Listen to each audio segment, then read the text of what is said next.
A charity that Prince Harry co-founded to honor the memory of his dead mother is now suing him for defamation. Let me say that again.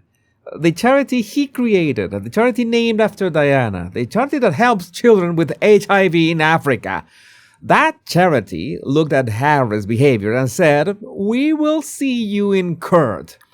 So today we are covering this Sentebale lawsuit that just blew up in Harry's face. A former employee calling life at Montecito Manor dehumanizing, and King Charles preparing a centenary tribute that will make Harry's absence impossible to ignore. Let's get down to it. Welcome back, my Royal Rogues. My name is Jesus Enrique Rosas. I'm the Royal Rogue, and I teased the story at the top of yesterday's video when the news was still breaking. Now we have the full picture, and it's devastating.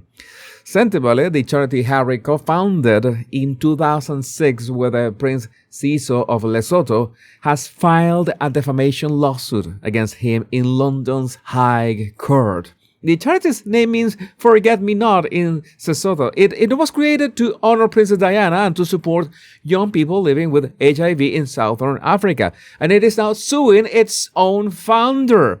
And here's what happened.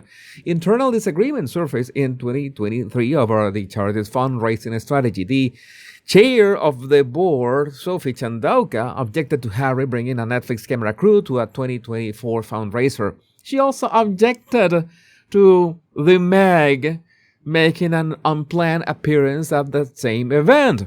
And Chandauka argued that Sentebale could not function as an extension of the Sausages media projects. And this is where it all fell apart.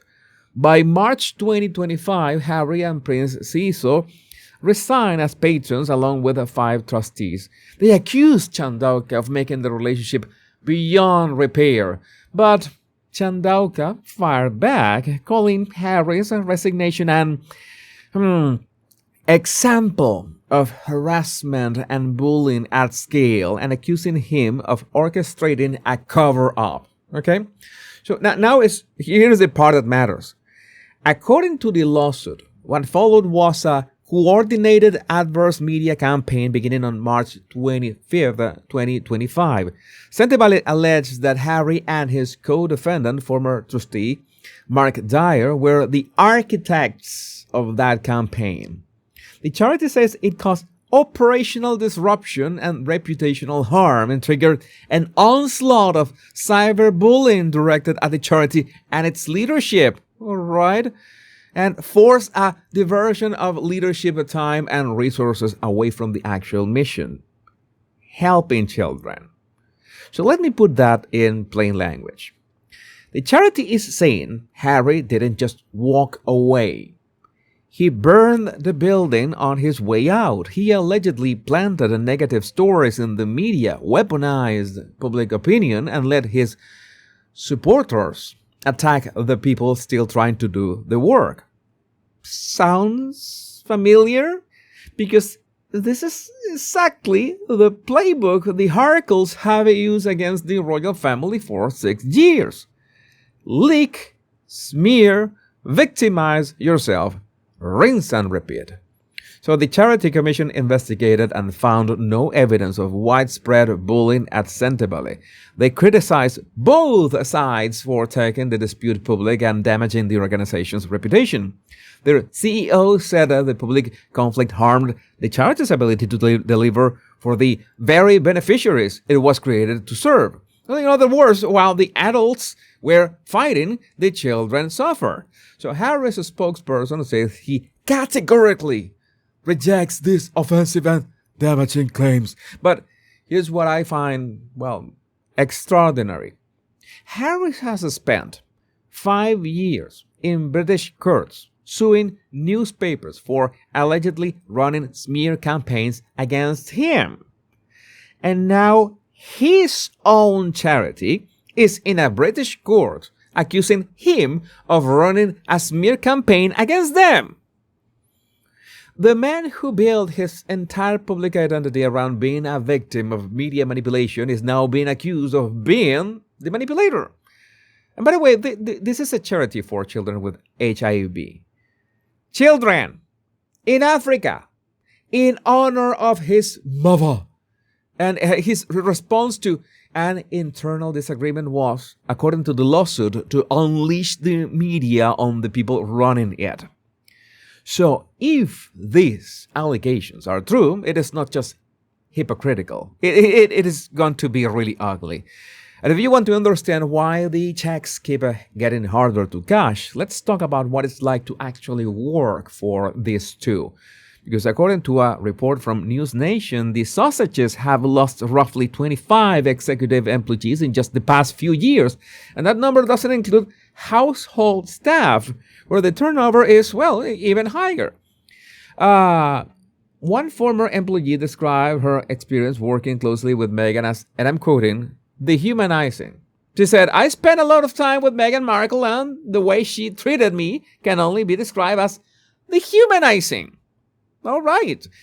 One representative for the couple says that these reports are untrue. But when the number of people walking out the door reaches 25 and climbing, at some point the common denominator stops being bad luck and starts being the management.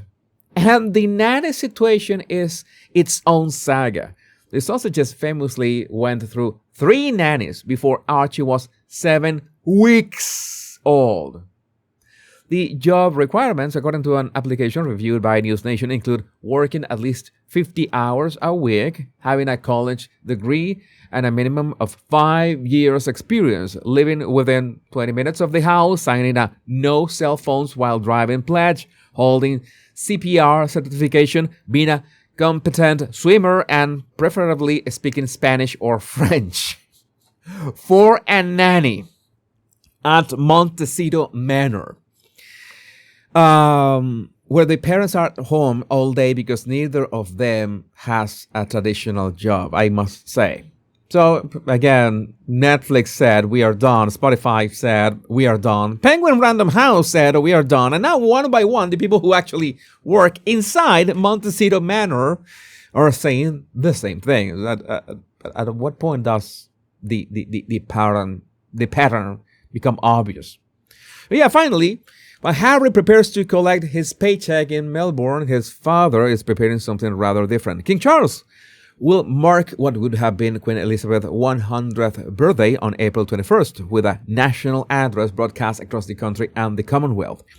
And King Charles will host a reception in the Marble Hall of Buckingham Palace for people born on the exact same day as the Queen, April 21st, 1926, delivering their 100th birthday cards in person.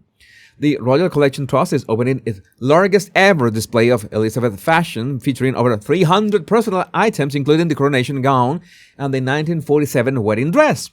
Princess Anne will open the Queen Elizabeth II Garden, a new 2-acre sanctuary in Regent's Park, and a permanent national monument at St. James Park is nearing completion. So this is how you honor a legacy, with service, with presence, with reverence. And Harry will be on the other side of the planet talking about burnout to a half-sold conference room.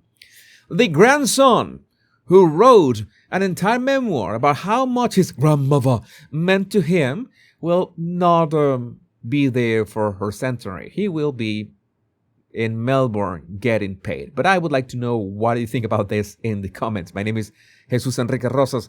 I'm the Royal Rogue. Much love and bliss.